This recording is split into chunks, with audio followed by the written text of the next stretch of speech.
Hi, this is George Alger. Welcome to today's segment of Our Ventura TV.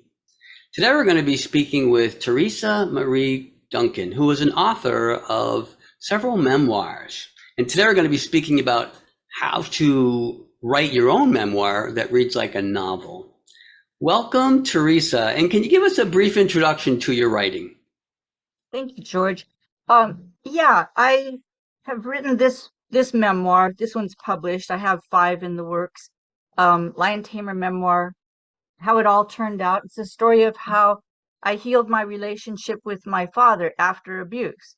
And readers love it. They say it reads like fiction. It rolls along. They can relate. It has humor in it, and it's like a manual for living.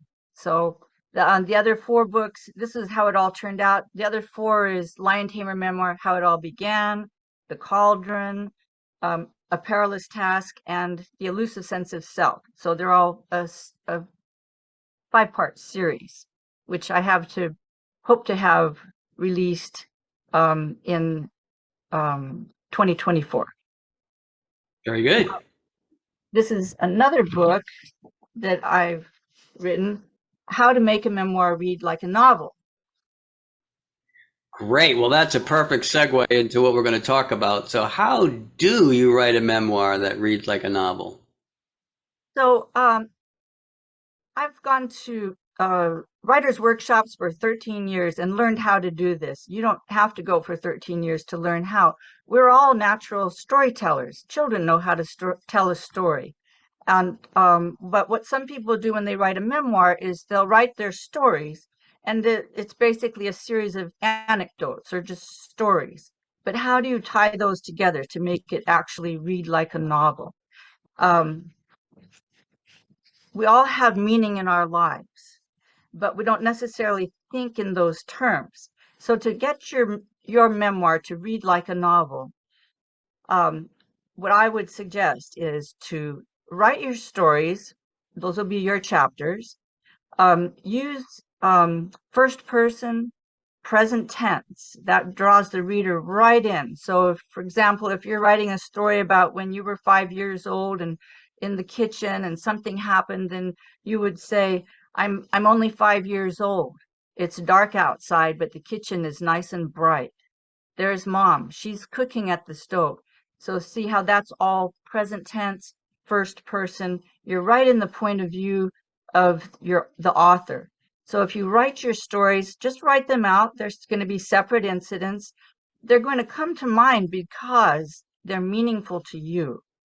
Now, how will you knit those stories, or we'll call them chapters? How do you knit those together to make a novel? So in that little example I gave, I told you it was dark outside, it's bright in the kitchen, mom's at the stove. So there's a scene. So you're going to want to set the scene. Then you want to put dialogue in.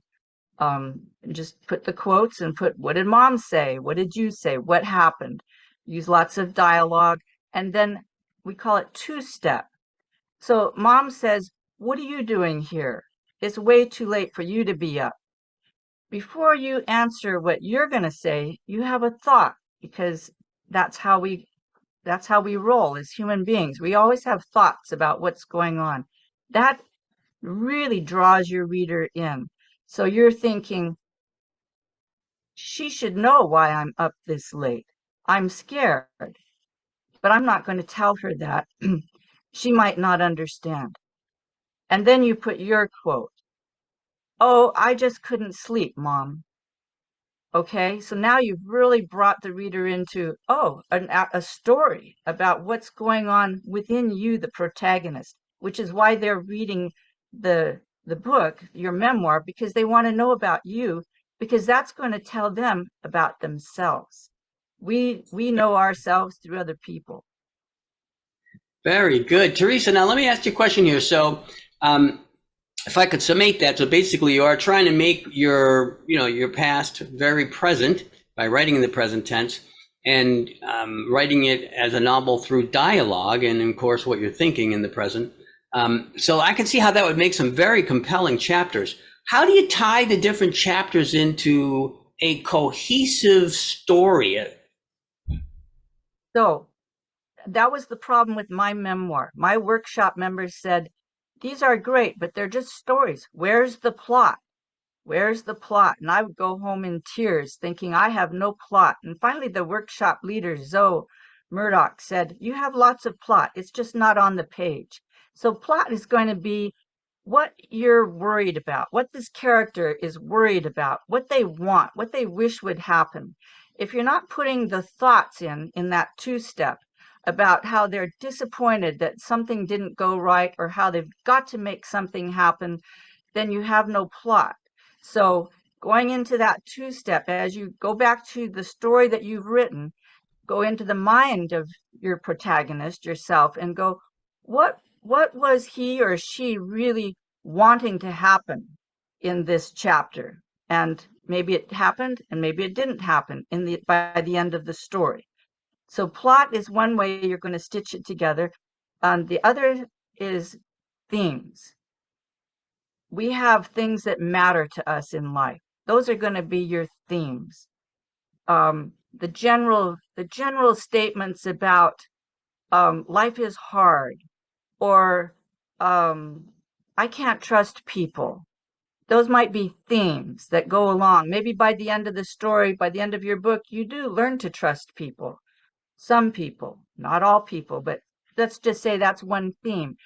To tie your chapters together, you're going to want to put in each chapter some theme. You might have 5 main themes that run through your whole book. So if you add into the next chapter, well, I guess I can't trust people after all. I'm right about that. I mean, you wouldn't probably say it quite just like that, but sometimes it comes out just like that. It feels too obvious. But by putting that in, the reader now is recognizing your process in your life. So even though your stories seem like they might not be all tied together, you're going to tie them together because you have a life that matters. You have problems that you're solving. There's themes that run through your life. And when you put those into each chapter, that knits them together to make a complete story. So by the end of the story, not just your reader, but yourself, you realize, yeah, you have come somewhere through all these experiences that seemed like they weren't all that related, but they are related. And you can trust that because they came from within you as important. Very good. Now, Teresa, we're running out of time here. I wonder if you could briefly comment on getting started in writing a memoir, and perhaps could you offer some suggestions on a timeline that a new author might expect to write a memoir? A timeline, meaning how long it might take to write it? Yeah, how long they should anticipate it would take them to write a memoir. Gosh, everyone is so different. I took 13 years, but ended up with 5 books. So if you could probably write one in 6 months. If you have stories to tell or a particular story to tell, and then you break it down into scenes of think about, well, when did it begin? And as you begin writing your scenes, more will come to mind. You might go back even further. And as you write a scene, it kind of grows from within. So you may think you just have one small story and it'll only take up 10 pages. And in the end, you might have 100 pages because you're putting events into scenes. And I think also it doesn't matter where you start with the story that comes to mind right now and write that out as a scene. And then in your Word document, you can just name these scenes or chapters, these stories, using a title that tells you what it's about, excuse me, so that when you go to organize it, you know what's in each chapter. Great. We're just about out of time here, Teresa. I wonder if you could sneak in your website that viewers could go to for more information, and if you have a very brief summating message for the viewers.